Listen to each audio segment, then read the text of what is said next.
चुनाव के साथ साथ मैं कहती हूँ टेम्परेचर भी शायद आज 45 डिग्री का वो है कि हो जाएगा। दिन बहुत कम बचे हैं, हर आदमी अपनी तरफ से 100% एफर्ट्स डालेगा, तो हम लोग भी 100% एफर्ट्स डाल रहे हैं सुबह से लेकर शाम तक। कभी 20 गांव निकाल रहे हैं, कभी 16, कभी 19, तो बहुत अच्छा चल रहा है। और महिलाएं जो है, मैं एक बात कहूंगी कि मेरे साथ बहुत ज्यादा।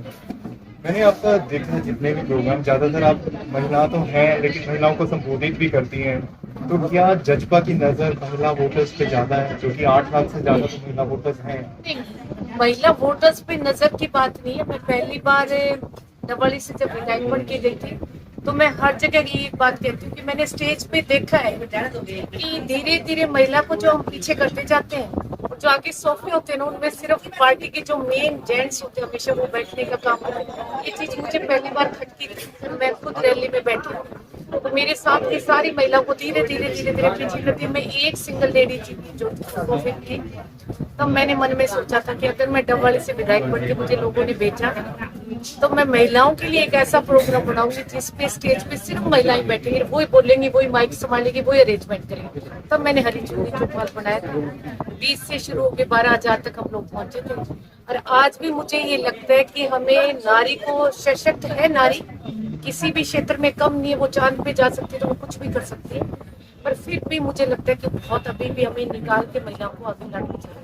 मैडम, आप ग्रामीण क्षेत्र में जा रही है, तो महिलाओं को पानी के लिए कितनी दिक्कत हो रही है, बिजली के लिए कितनी दिक्कत हो रही है इस तपती गर्मी में? बिल्कुल, मैं आपकी बात से बहुत ज्यादा सहमत हूँ। देखो, मैंने डबल हल्के में पानी देखा था, तो मैं कभी ड्राई एरिया में इतना मेरा वास्ता नहीं पड़ा, पर मैं जब बारडा गई हूँ ना, तो मैंने पहली बार सच में भाई पानी की किल्लत क्या होती है मैंने वहां जाके देखी। और मेरा 4.5 साल में कहती हूँ, मैंने इतना प्रयास किया कि हमने 16 गांव के जोन बना के और मैंने पानी पहुंचाने का काम किया। कम से कम मुझे लगता है 72 गांव ऐसे 112 में, जहां मैंने पीने का पानी आज बाडड़ा में पहुंचाने का काम किया। बड़े बड़े वाटर टैंक्स बनाए हैं, जिनको बड़ी डिगियां बनवा के और फिर 16 गांव को उनसे डिवाइड कर करके बना के बेचने का काम किया। तो बाडड़ा जैसी किल्लत तो मुझे लगता है या तो राजस्थान में या बाडड़ा।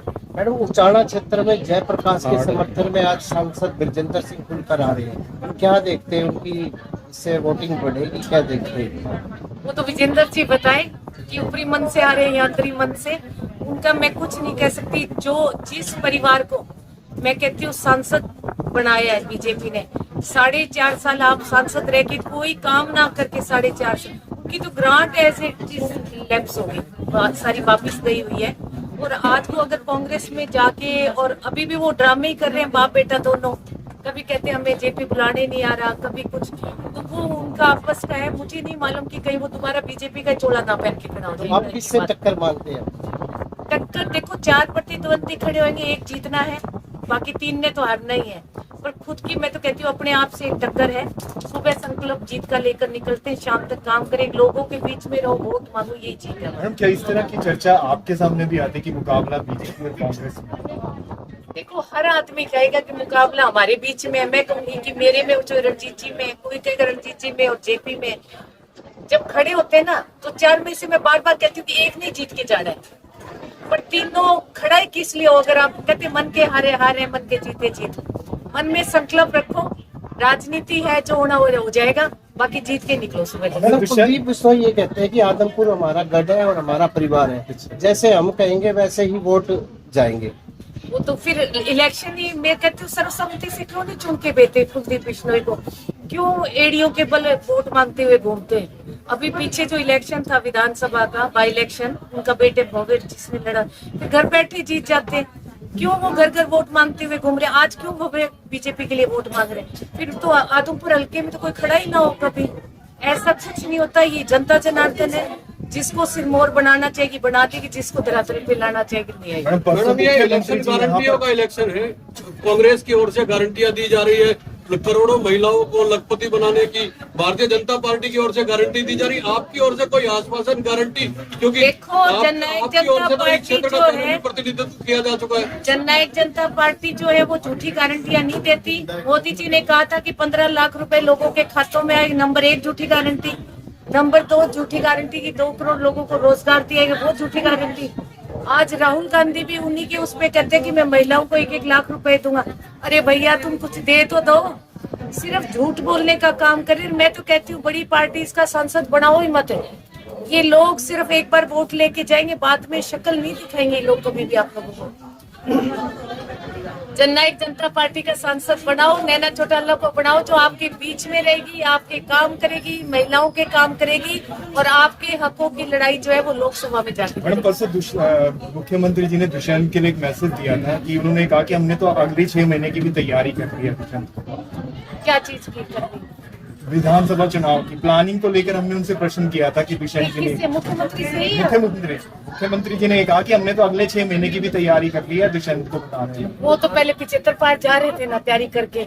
जनता जनार्दन है भैया, ये मतलब पता नहीं इनके मत में क्या चलता है। बार बार मैं कहती हूँ कि जब ये धाराशाही करने पे आई ना तो सबको लिटा देती है, और जब जनता का मन रुझान किसी की तरफ होता है तो उसको सिर एक लास्ट क्वेश्चन, नैना चौटाला जी की सबसे बड़ी स्ट्रेंथ क्या है इस चुनाव में? मेरी सबसे बड़ी स्ट्रेंथ जो है वो महिला शक्ति है। मैंने महिलाओं को पंचायतों में 50% की भागीदारी दिलवाने का काम करा है। 33% मैंने डिपो होल्डर्स में उनको भागीदारी दिलवाने का काम करा है।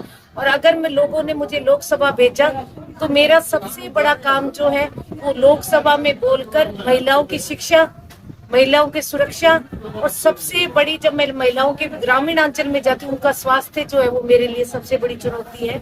कि आज सर्वाइकल कैंसर, ब्रेस्ट कैंसर जो बीमारियां हैं वो महिलाओं में बहुत ज्यादा फैल रही है और महिलाएं जो है वो बता नहीं रही। तो हमें इंटीरियर में काम करना पड़ेगा, महिलाओं को जागरूक करना पड़ेगा उनके स्वास्थ्य के प्रति।